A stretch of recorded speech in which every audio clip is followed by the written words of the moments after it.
Yeah, bang bang roll. So I got this. So I got this old T-shirt on. That'll just come out of the gym. Yeah, yeah. I've just about my father-in-law. Yeah, Mickey Johnson.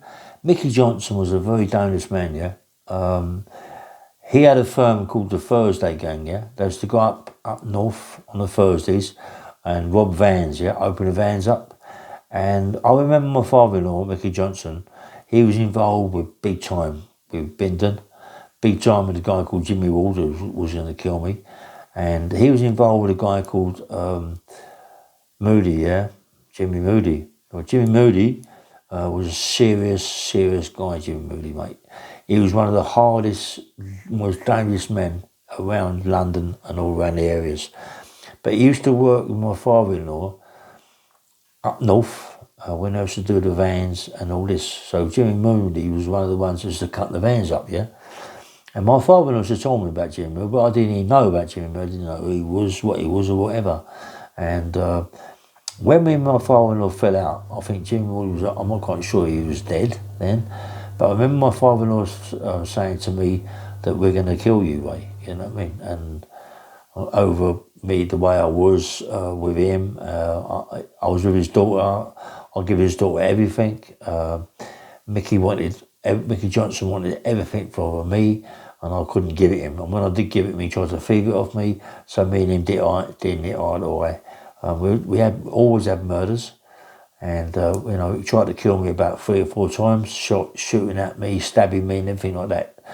And but it's like everything, isn't it? It's when you're with someone's daughter, you've got to take it a little bit easy. You can't go too heavy on the guy. But one day I did bash him up bad in my house, yeah. But after that, he was, don't worry about that, mate, he was 100% behind getting me killed.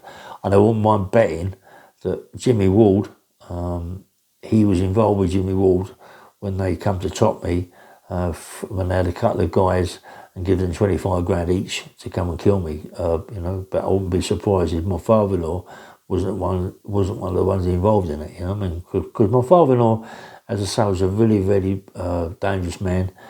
I used to sit down and talk to him sometimes. When I first met him, when he came out of Parkhurst, he'd finished his big sentence, and he was, as I say, got done for armed robbery, going down up north and all that, the Thursday game. But I don't think he called Jimmy Moody.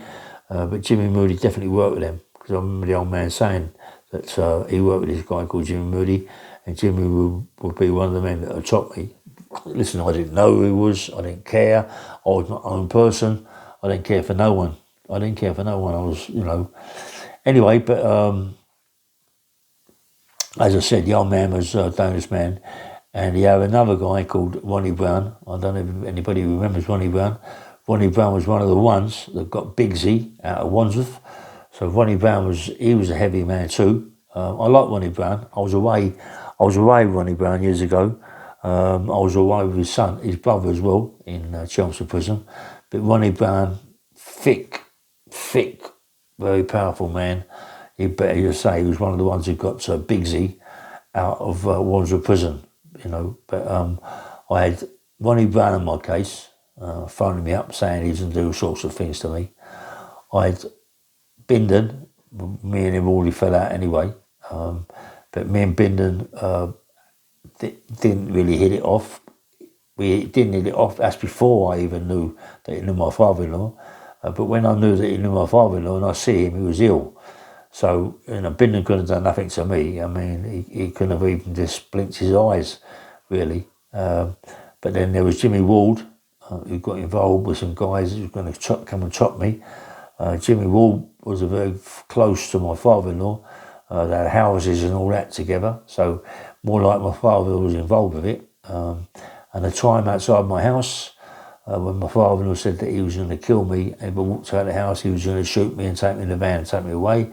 And the time he was in a motor across the road, team-handed, was going to kill me.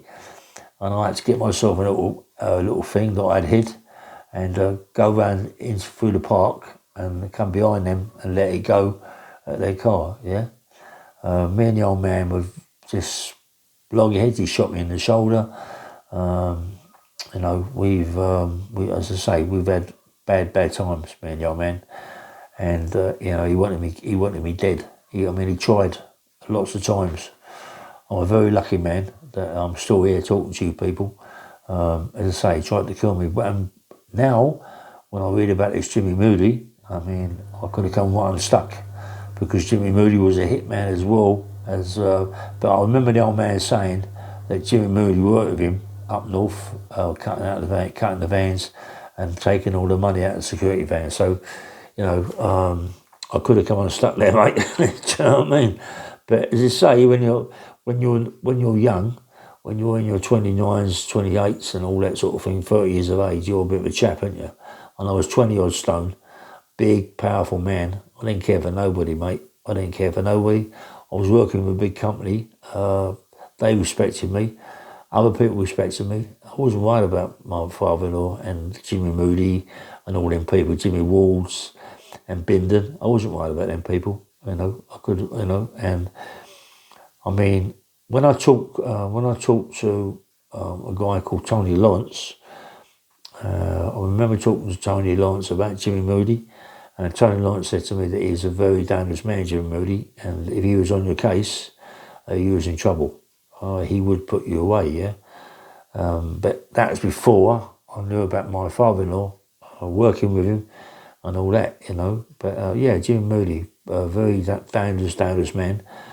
He was involved lots of cutting up motors, big companies worked with him, the RI, everyone worked with him, Jimmy Moody, mate. He was a dangerous man. And no doubt, if my father-in-law told him about me, it would have been good night nurse with me, you know what I mean? Or it could have been good night nurse with Jimmy Moody, because I wasn't no fool. I wasn't someone to play around with myself, you know what I mean? But the greatest thing that ever happened to me, I think, was for me to get an IPP. An IPP has sorted me right out in lots of ways in my life. I'm no longer that violent person. When I say no longer that violent person, all I do now is train. And so I train, eat nice food, and I live a good life, mate. I live with my good people around me. But when I look back on my life, it's mad. It's crazy. It's a mad life I've had. Do you know what I mean? When you look back, my father-in-law, when he's come to kill me 3 or 4 times, with all these people, and I'm still here. You know what I mean? Got stabbed in the back, down by alleyway, Kingston. Called the police, got put in a cell for 2 or 3 days with white paint all over me, been shot at 3 or 4 times, been stabbed in the belly by the old man, stabbed all around my arms by people, got all cuts all over my arms, everything. It's like, like you're still there, you're still alive. It's unbelievable, you know what I mean? And, and some of the stories I tell, they're even unbelievable to me that I tell them like they are. It all comes out in the wash, you think, "Christ, did I go for all that? Did I do all that? Was it me?" And it was me. And thinking about my father-in-law, being with Jimmy Moody, the big bits of work up north, cutting the vans, getting plenty of money, and I think he was around that time that I was around. I'm not quite sure when Jimmy Moody died. I believe he got assassinated. I'm not quite sure. Someone hit him. I'm not quite sure. I hear lots of things, But my father-in-law was with some guys. I don't know. I forget their names. They're Scottish, and used to have car fronts in Brixton. Little guys, but very, very dangerous. I remember one day I fell out with my father-in-law. He was all loggerheads. We was going to have it right off here. And he came in my house with my mother-in-law, come to kill me, come to put a chopper through my head and hit the patio doors.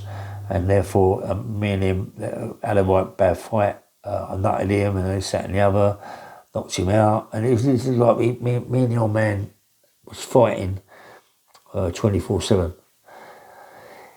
It was because I was in Albany, he was in Parkhurst, he was doing X amount of time, I was doing X amount of time. I got out before him.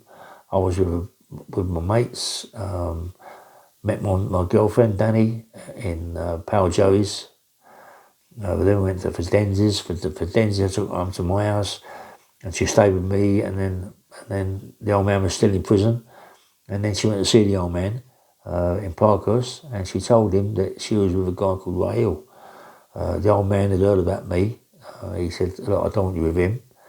He's the same age as me, more or less. I don't want you with him, Dan. You've got to stay away from that guy. He's no good for you, mate." And she didn't take no notice of the old man, and she stayed with me. And so when the old man came out, he was nice to me, but he didn't want to be nice to me. I could see it. You feel it, yeah? And, for me to look after him, like I did, giving him lots of bits and pieces, and then he tried to just take it all from me, nicked a lot of money from me, that I pay back a lot of money to my people, that he nicked off me, because he wanted to be with them. He wanted to push me aside and be with them, and he couldn't do it. They wouldn't allow it. And that's what all our trouble was caused about. The old man wanted to do that. But when I hear more about Jimmy Moody, and the old man was with Jimmy Moody big time, and Jimmy Ward and Bindon and all them sort of places, and Monty Brown, I mean, heavy people, mate. Heavy people. And don't forget, I was just by myself. I mean, my people was from North London, that way. So where I lived in Kingston, I was by myself. I could call a lot of people on, but miles away. So I was a one-man army, you know what I mean? And I don't dealt with it, mate.